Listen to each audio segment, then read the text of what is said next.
Bienvenidos a esta videoclase 2. ¿Sí? En esta videoclase vamos a abordar tres cuestiones.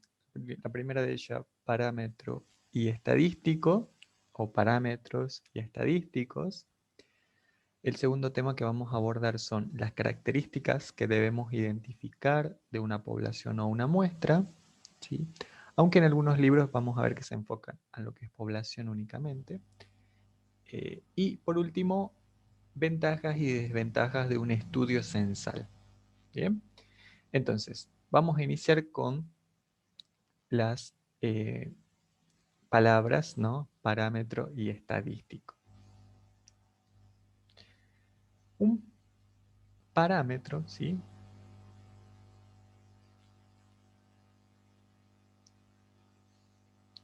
Un parámetro es, ¿no? De alguna manera una medida, ¿no? De ahí tenemos acá un sufijo que de alguna forma está haciendo alusión a una medida, ¿sí?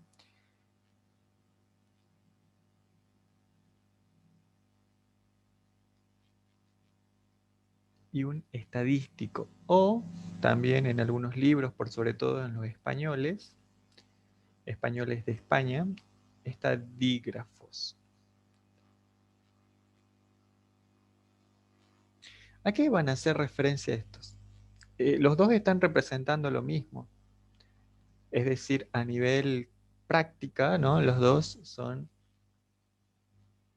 medidas descriptivas. Medidas numéricas descriptivas. Bien. Entonces, para estas medidas numéricas descriptivas, ¿sí? Vamos a distinguirlas. Parámetros para la población y estadígrafos o estadísticos para la muestra, ¿no? ¿Qué quiere decir? Nosotros, en la videoclase anterior habíamos visto que, ¿no? Podíamos tener un conjunto, una totalidad de algo, ¿no? Que simbolizábamos con N mayúscula para hacer referencia a la población, ¿no? Un conjunto de objetos, cosas, personas, viviendas, lo que fuera, ¿no? Si yo hago medidas descriptivas, medidas numéricas, o hago descripciones numéricas, ¿no? Sobre una población, esas descripciones numéricas, esos números, esas estadísticas, reciben el nombre de parámetro, ¿no? Por ejemplo, acá tengo una población y concluyo, quiero describir esta población, indicando que el 20%, ¿no? Está a favor de algo, ¿no? Está a favor de... Bien. Este 20% no es un dato, si vamos a ver, por ejemplo, estar a favor de una política pública, ¿no? El dato sería estar a favor o no estar a favor, ¿sí? Este 20% va a representar una descripción numérica de este conjunto. Y al tratarse de una población, este 20% es un parámetro. Ahora hay otras medidas, ya vamos a ver más adelante, que hay muchas formas de poder describir un lote de datos, ¿sí? Ya vamos a ver que puedo obtener su media, ¿sí? Su mediana, su desvío, y temas que ya vamos a ir viendo en la unidad 3. Si estas medidas, ¿no? La media es un número, ¿no? Por ejemplo, si tiene por media 3 un determinado lote de datos, que es una población, que es poblacional, este 3 es un parámetro, ¿bien? Entonces, fíjese qué características en común tienen, ¿no?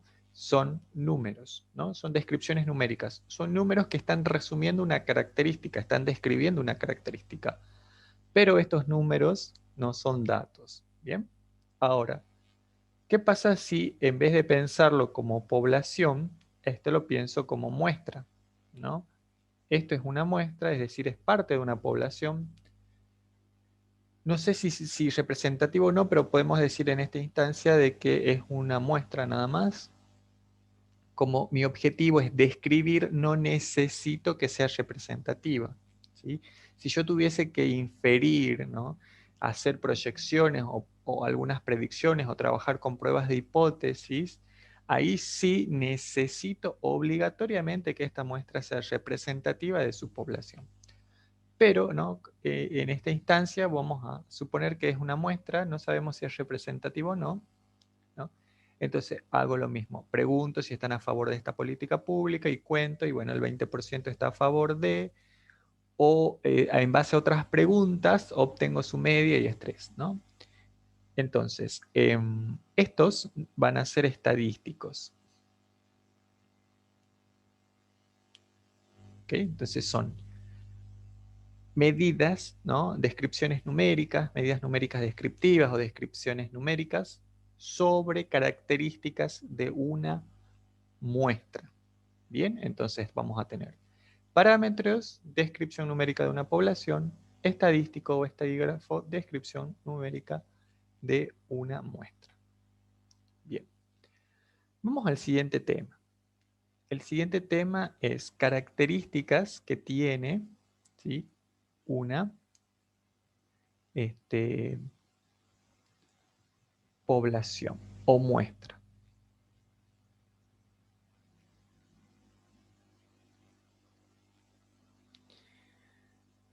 Bien, aquí nos vamos a detener en 4 cuestiones. Homogeneidad,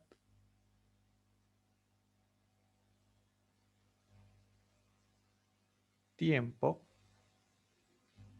espacio,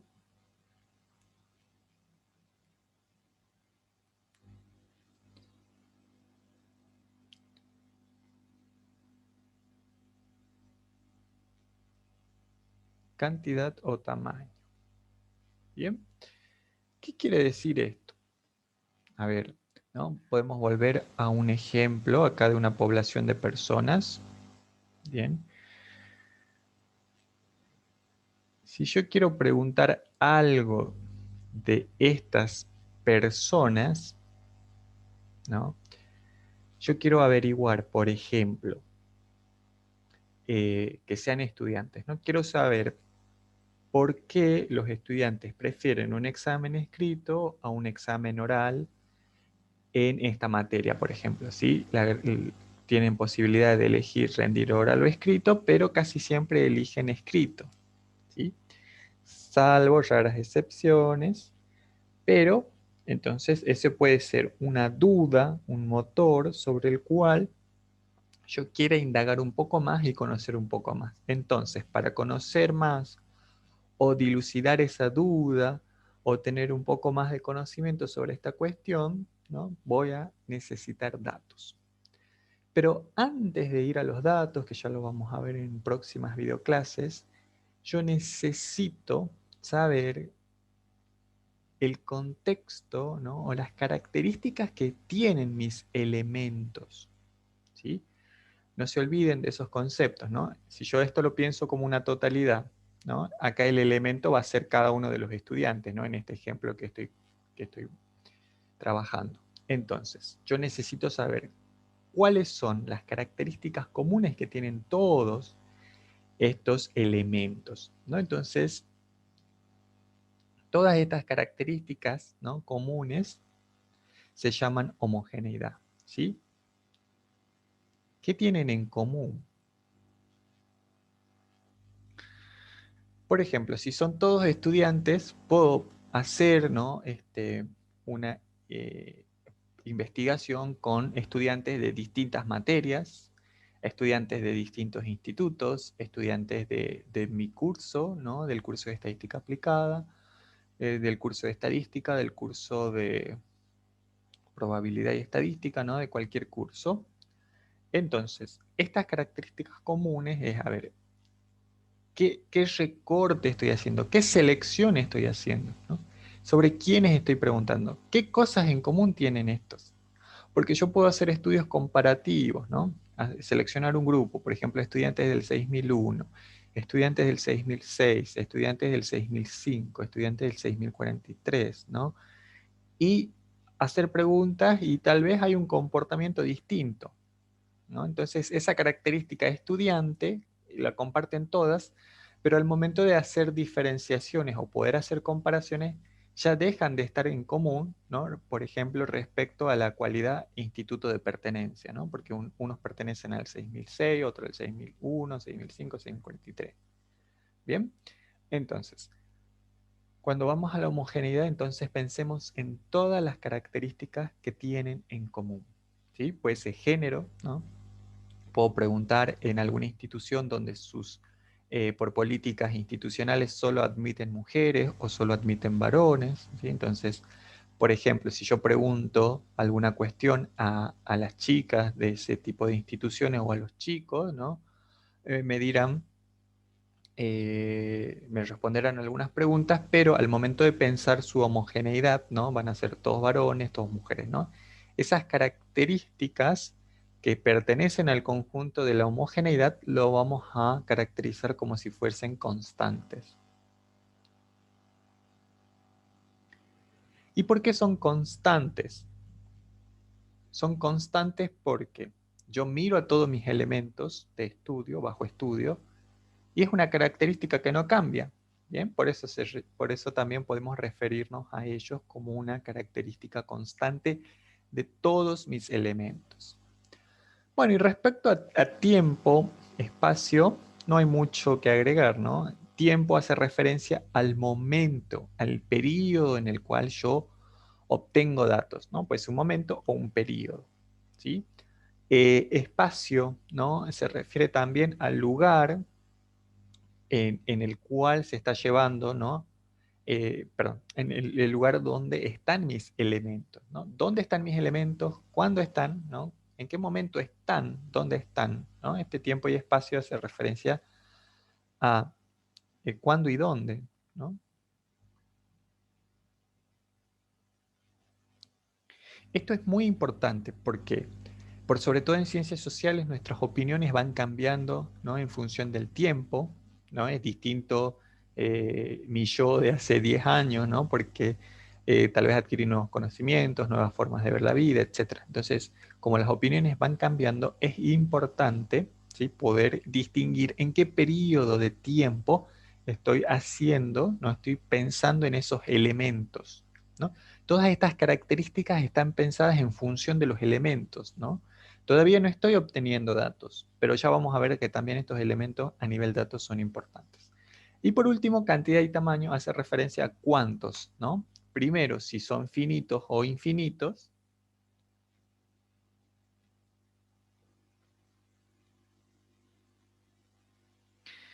Respecto a esto mucho no me voy a extender porque estamos, ¿no? En una carrera de ciencia social, no tenemos fenómenos infinitos, ¿no? Como si intentásemos contar estrellas, ¿no? Eso es una característica infinita. Bueno, o algunos procesos físicos, bueno, esas cuestiones de ciencias más de las ciencias naturales donde vamos a encontrar poblaciones infinitas. ¿Bien? En cambio, nosotros vamos a trabajar con personas principalmente, así que vamos a tener que son finitas, ¿no? Podremos ser muchos en el mundo, pero una cantidad finita. Bien, o sea, cuando hablamos de cantidad hacemos alusión a si la población es finita o infinita, ¿no? O la muestra. En el caso de la muestra, sí o sí siempre va a ser finita, ¿no? Cuando tratamos de estudiar poblaciones infinitas, la única forma de poder estudiarlas, ¿no? Va a ser a través de la muestra, ¿sí? Obviamente porque nunca voy a poder terminar de encontrar elementos que pertenezcan a una población infinita, ¿no? Entonces eso también es importante, recuérdenlo, ¿no? De las poblaciones, si son finitas o infinitas. Y otra cuestión va a ser numerable, no numerable.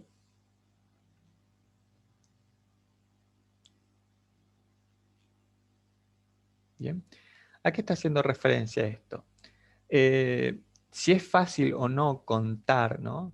Numerar o no numerar. Hay cuestiones que son fáciles de numerar, cuestiones que son difíciles, ¿no? Pero como les digo, afortunadamente dentro de las ciencias sociales vamos a trabajar con personas, entonces puedo saber cuántos, ¿no? No numerable será, por ejemplo, quiero saber estudiar peces en el mar, ¿no? Y la dificultad de saber si lo obtuve al pez o si ya obtuve medidas o no de este pez, ¿no?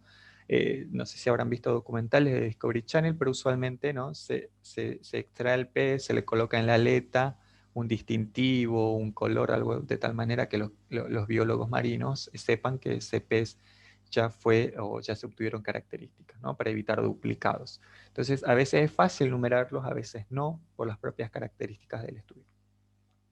Y finalmente lo más sencillo, ¿no? Después de pensar si son finitos, infinitos, numerables, no numerables, ¿cuántos? Bien, entonces, cuando tengo que estudiar o obtener las características de una población o de una muestra, necesito saber qué elementos en comunes, qué cosas son constantes en toda la población o toda la muestra, dónde y cuándo están estos elementos, cuántos son, ¿sí? Previo análisis, ¿no? De si es finito, infinito, numerable, no numerable, cuántos son. Bien. Y ahora vamos al último tema, que es relativamente muy breve, ¿sí? Censo también, ¿sí? Es una palabra que suelen confundir porque suelen asociar a censo a lo que hacen, ¿sí? A lo que hacen los estados nacionales cada 10 años. Y en realidad censo es un estudio poblacional, ¿sí? Censo es un estudio poblacional, ¿no? Por lo tanto, por población, recuerden que entendemos cualquier cosa. Yo puedo hacer un censo de animales, un censo de árboles, un censo de cualquier otra cuestión. Bien, entonces, no se olviden, ¿sí? No asocien la palabra censo con este, el estudio censal, ¿no? Que realiza el Estado Nacional sobre personas, sobre hogares y sobre viviendas, ¿no?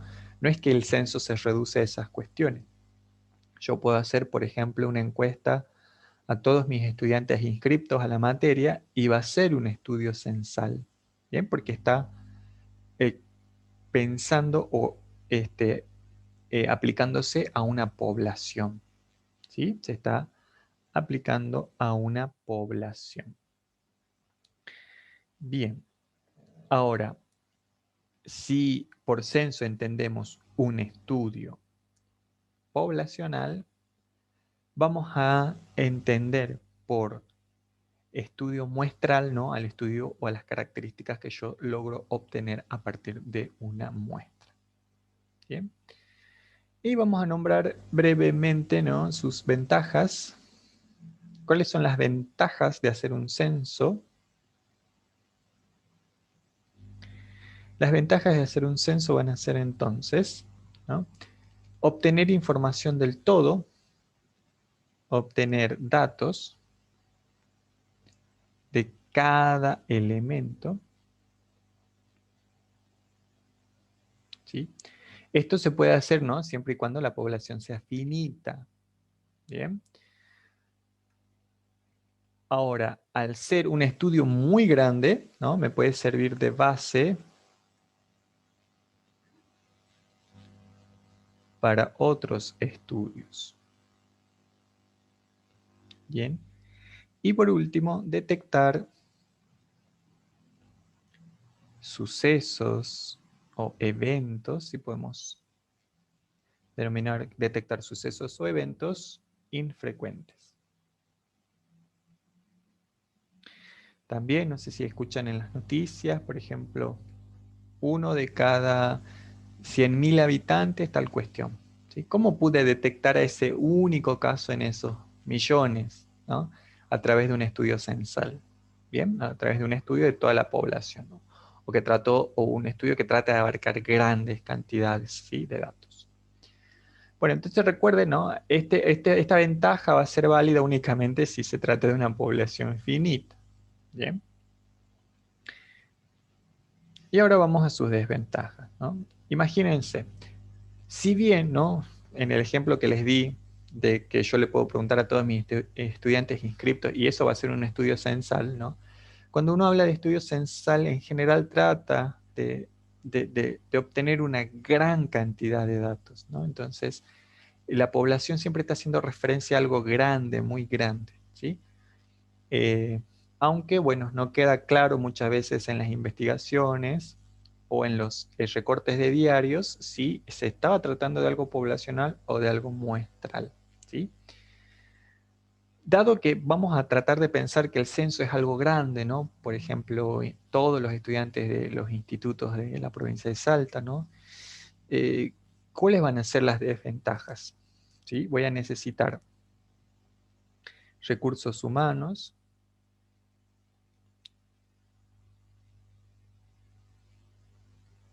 y monetarios o financieros, ¿no? Para organizarlos, para que encuesten a todos, ¿sí? Porque, a ver, la recolección de datos tiene que hacerse en el menor tiempo posible para que las características de este grupo que estoy estudiando no se vean modificados por el paso del tiempo. ¿Bien? Entonces, si yo empiezo, encuesto a un estudiante, no sé, estoy estudiando cantidad de materias aprobadas, ¿sí? A determinado momento, ¿no?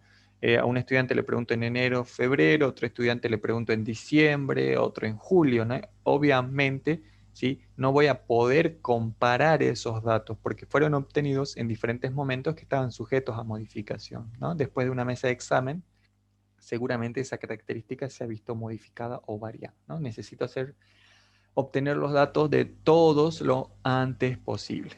Entonces, ¿no? Fíjense que los estudios censales que hacen los estados, nación, ¿no? Son en un día, ¿no? Entonces, montan operativos gigantes para tratar de obtener la mayor cantidad de información posible de un solo día, ¿no? Entonces, eso, ¿no? Va a requerir grandes recursos humanos y monetarios, ¿no? Monetarios, financieros o materiales. Por otra parte, ¿no? En esto de organizar, ¿sí?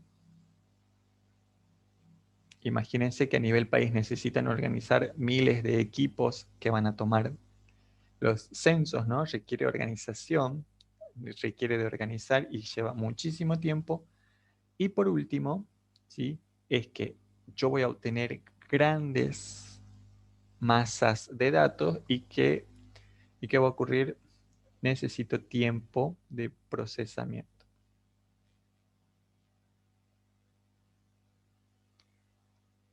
Bien, ya voy a recomendar otro video que es sobre una encuesta que se hizo a nivel país para detectar em, trabajo infantil, ¿sí? Ahí noten o vean, traten de detectar, ¿sí? En ese video, cuánto tiempo les llevó a hacer toda esa recolección de datos, a qué problemas se enfrentaron. Si pueden evidenciar estas ventajas y desventajas, ¿sí?